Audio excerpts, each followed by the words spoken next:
Pernah kepikiran nggak sih, apa sebetulnya yang bikin kita ngerasa jadi orang Indonesia? Jelas bukan cuma soal KTP atau paspor kan? Ada sesuatu yang lebih dalam loh, semacam perkata kasat mata yang kita sebut identitas nasional. Nah, hari ini kita bakal coba kupas tuntas perekat itu bareng-bareng. Tapi sebelum kita ngomongin yang gede-gede kayak negara, coba deh kita lihat diri kita sendiri dulu. Apa sih yang mendefinisikan diri Anda? Mungkin keluarga? Atau musik yang sering Anda dengerin? Atau jangan-jangan makanan favorit yang rasanya selalu ngangenin kayak masakan rumah?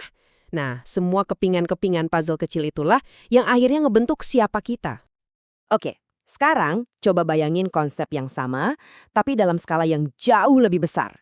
Sebuah bangsa itu ternyata juga punya kepribadiannya sendiri loh, punya karakter kolektif yang unik. Nah, itulah yang kita sebut identitas nasional.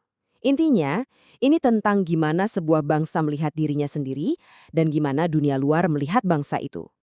Oke, biar nggak ngawang-ngawang, kita mulai dari yang paling dasar dulu ya.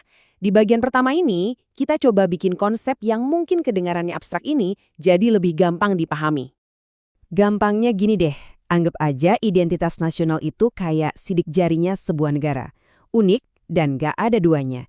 Ini adalah kumpulan dari semua sifat dan karakter khas yang bikin bangsa kita beda dari bangsa lain. Jadi ini lebih dari sekedar paspor atau bendera ya. Ini tuh soal ikatan emosional yang kita rasain bareng-bareng. Terus, apa aja sih pilar-pilar yang ngebangun kepribadian kolektif ini? Yuk, kita bedah satu persatu elemen pembentuknya di bagian kedua ini. Identitas kita ini dibangun dari beberapa elemen penting. Pertama, jelas ada bahasa yang membentuk cara kita ngobrol dan mikir. Terus ada simbol. Coba deh lihat bendera merah putih berkibar. Pasti ada rasa bangga kan? Nah itu dia. Lalu ada budaya. Wah, ini banyak banget.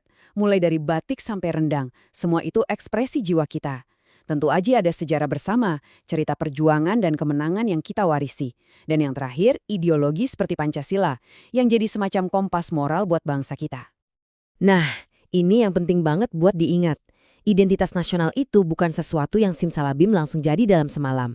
Ini tuh hasil dari sebuah perjalanan sejarah yang panjang dan terus-menerus berkembang. Di bagian ketiga ini, kita bakal lihat gimana sih prosesnya. Prosesnya tuh biasanya lewat beberapa tahap. Awalnya muncul kesadaran sejarah, di mana kita sadar kalau kita punya cerita masa lalu yang sama. Dari situ muncul kesepakatan bersama buat bersatu jadi sebuah bangsa. Nah, identitas ini kemudian dilembagakan, dibikin resmi lewat hukum dan simbol-simbol negara. Dan yang paling penting, sosialisasi. Nilai-nilai ini diajarkan turun-temurun lewat sekolah dan keluarga, sampai akhirnya ngeresep gitu aja jadi bagian dari diri kita. Oke, sekarang kita masuk ke bagian yang paling menantang sekaligus paling relevan buat kita semua di zaman sekarang.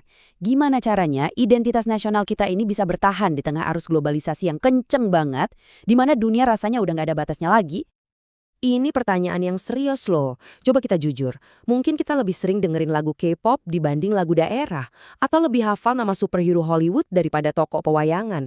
Nah, kalau udah gitu, terus nasib akar budaya kita sendiri gimana dong? Jadi kita tuh sebetulnya kayak lagi ada di tengah-tengah pertarungan tarik tambang yang konstan kan. Di satu sisi ada tarikan identitas nasional yang ngajak kita buat jaga tradisi dan kebersamaan. Tapi di sisi lain ada dorongan globalisasi yang nawarin modernitas dan individualisme. Ini dua kekuatan besar yang kayak narik kita ke arah yang berlawanan. Jadi poin utamanya sebetulnya ini ya, globalisasi tuh kayak pisau bermata dua. Di satu sisi, bisa bikin budaya kita makin kaya dengan ide-ide baru, itu bagus.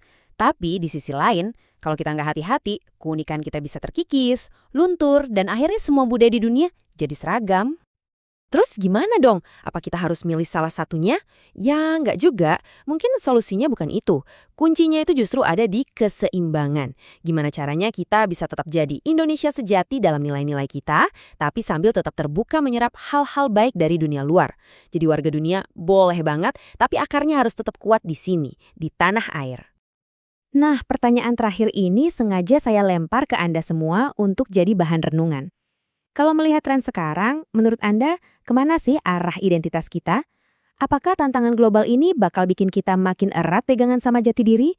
Atau justru perlahan-lahan bakal melebur ke dalam satu budaya global yang besar? Jawabannya ada di tangan kita semua.